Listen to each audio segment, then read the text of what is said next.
Got puffy eyes? This 1-minute massage could finally change that. Puffy eyes are one of the body's most overlooked warning signs, something many people write off as just tiredness or aging skin. But what if that swelling under your eyes wasn't cosmetic at all? What if it was your body's quiet signal that your circulation is slowing, your kidneys are overloaded, or your nervous system is stuck in stress mode? So in this episode, we'll explore one simple daily massage and one deeper internal shift that together reverse puffiness and reveal what your eyes have been trying to tell you for years. Welcome back to the Senior Health Podcast, where we separate myth from medicine and help you stay strong, steady, and independent for life.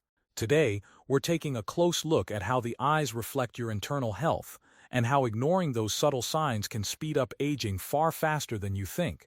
Because according to the National Institutes of Health, fluid retention, stress, and blood sugar issues increase significantly after 60, often showing up first in the soft tissue around the eyes. And sitting across from me is Japan's oldest physician, Dr. Shigeaki Hinohara, who reminds us that aging isn't a decline, but a message, and that the face often whispers what the body needs most. Thank you, John. It's always a pleasure to be here. And I want to begin by asking everyone whether you ever looked in the mirror and seen swollen eyes staring back at you, even after a full night's sleep. Because that swelling is often the body's earliest whisper that something inside is out of balance. Yes, at least I did. And if that sounds familiar, let us know in the comments. We'd love to hear how many of you have noticed that same shift around your eyes. And let's connect by telling where you are watching from. For me too, John. And that subtle puffiness around the eyes is one of the first visible signs that your internal rhythms are being disrupted. Most people blame it on sleep or age, but often it's something deeper. And when you learn to support the body, those changes can reverse. Right. So today, we're starting from the inside, looking at the deeper systems that often trigger puffiness under the eyes. And if you stay with us, you will learn about one massage technique that can reverse puffiness. Puffiness always reminds me of a woman I know in her 70s who came in looking for an eye cream, but what she really needed was circulation through her face and her kidneys. We did the whole process on what we will be revealing today, and within weeks the puffiness eased, and she told me her face finally matched again with how she felt inside. It's remarkable, isn't it? When we listen to the face, the whole body begins to respond. And that's exactly where we're heading next. Tell us what's really happening inside the body when puffiness shows up under the eyes.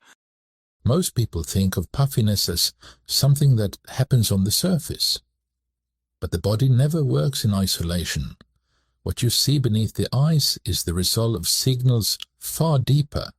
Signals from the bloodstream, the kidneys, and the nervous system. Often, this begins with sugar. Not candy alone, but the slow daily buildup of glucose that slips past our awareness. That makes sense. A lot of people don't realize how sensitive the area under the eyes really is. Yes, it's like a sponge. The tissue there is soft, unprotected, and close to the surface. So when the body begins to hold excess fluid, the eyes are often the first place it shows. The real culprit is insulin. When we consume too much sugar, the body releases more insulin. Over time, this leads to resistance. And that's when sodium starts getting trapped. I've read that insulin resistance is tied to inflammation, but I hadn't thought of the fluid part. You're saying the puffiness is part of a much earlier warning? Exactly. Sodium stays in the bloodstream longer, and fluid follows it. The kidneys try to filter it, but they can only do so much. It's like a drain pipe working against a rising tide. That's a powerful image. John, I remember a man in his late 60s. He didn't come in for his eyes. He came because he felt tired, foggy, not quite himself. But when I looked at him, the first thing I noticed was the puffiness around his eyelids. It was subtle, but it told me everything.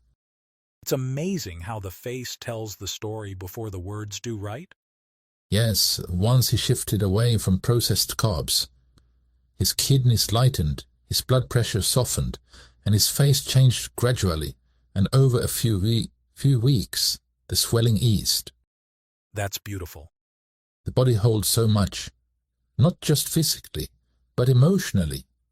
When the system is overloaded, even the smallest signs can feel loud if we're paying attention. And fluid always speaks early. So it's not just aging, it's the buildup of something the body doesn't know how to release?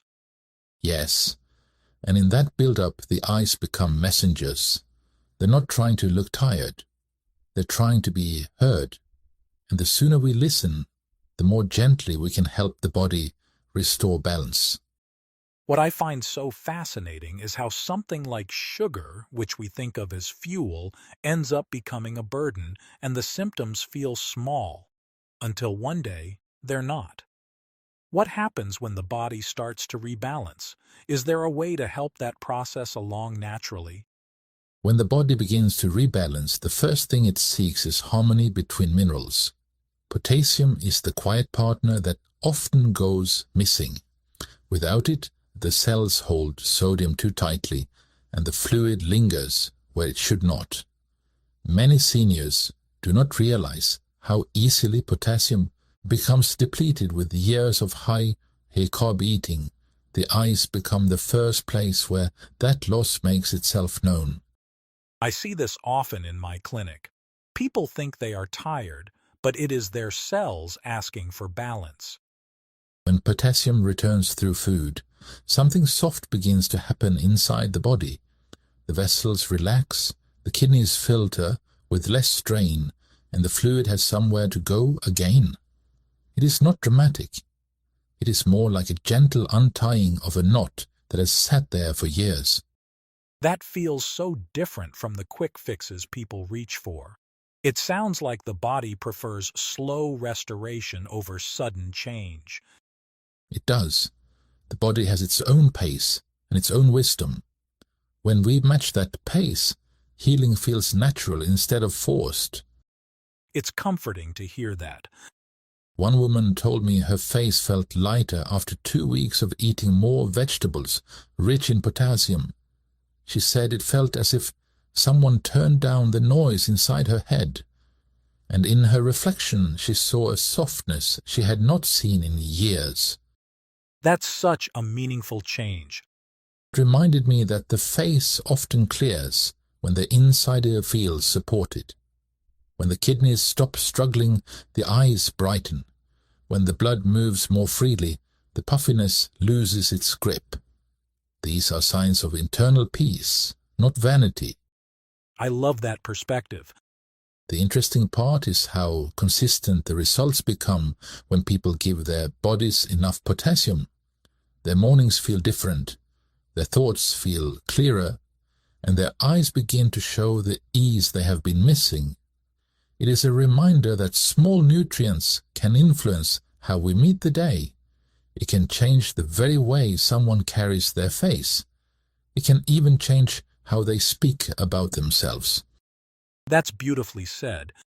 And I want people to understand one more thing. Potassium does not work alone. Its power depends on what we pair it with and what we remove from the body's daily burden. When those pieces come together, the changes reach far beyond the eyes. That makes me curious to understand what you mean by pairing it, because that sounds like an important connection and not something most people would ever think about. There is a relationship inside the body that many overlook. It can either support the effects of potassium or undo them without a sound.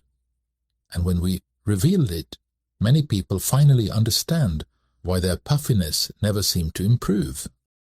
I'd love for you to take us deeper into that before we show the massage technique. So what is that relationship really about, and why does it matter so much for the eyes? It's about the nervous system.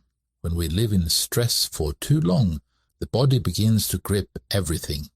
Fluids, minerals, even breath. The more tension we carry, the more puffiness tends to linger.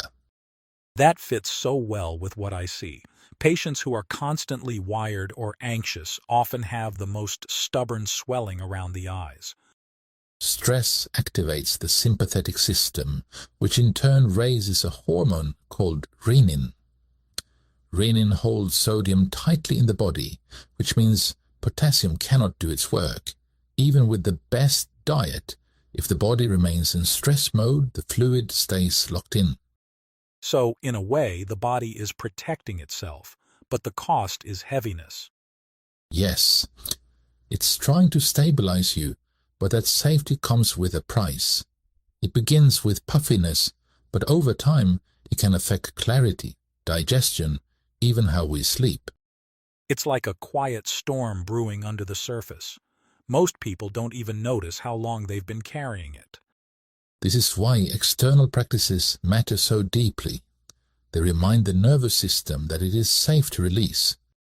That's exactly what I've been waiting to hear. So what kind of practice allows the body to shift out of that holding pattern and into release? Actually, John, this might be the most important part of our conversation, so I want everyone listening to stay with me. We have 4 steps, and each one supports a different part of the body's natural release system. They are small movements, but they speak to the nervous system, the muscles, and the lymph in very different ways. When we combine them, the body finally remembers how to circulate, and once that shift begins, the puffiness under the eyes can soften far faster than most people expect. That already feels reassuring. There's something powerful about knowing it's just 4 steps, not some complicated routine, something anyone can do in a quiet moment. So what's the first step? The first step is the breath, because the breath is the switch that turns off the alarm inside the body. I ask people to take 2 or 3 slow breaths in through the nose and then lengthen the exhale by even a single second. That longer exhale tells the vagus nerve that the danger has passed. If you listen closely, you can feel the soft tissue beneath the eyes relax as the nervous system shifts into safety. It's subtle, but it's immediate, and it creates the foundation for everything that comes next. It's amazing how many signs of stress people carry in their faces without even noticing. The breath almost feels like asking the body for permission to begin. Exactly. And once the breath steadies, we move into step 2. This is where we place 3 fingertips beneath each eye and begin a gentle pulsing motion. The pressure is barely enough to move the skin. It is slow, rhythmic, and should last for about 30 to 40 seconds. This is where the lymph begins to wake up. The area under the eyes is one of the most delicate on the entire body, and when fluid gets stuck there, it shows immediately. But with these light pulses, we are giving that fluid a path forward instead of letting it sit and grow heavy. People often think they need pressure to make something happen,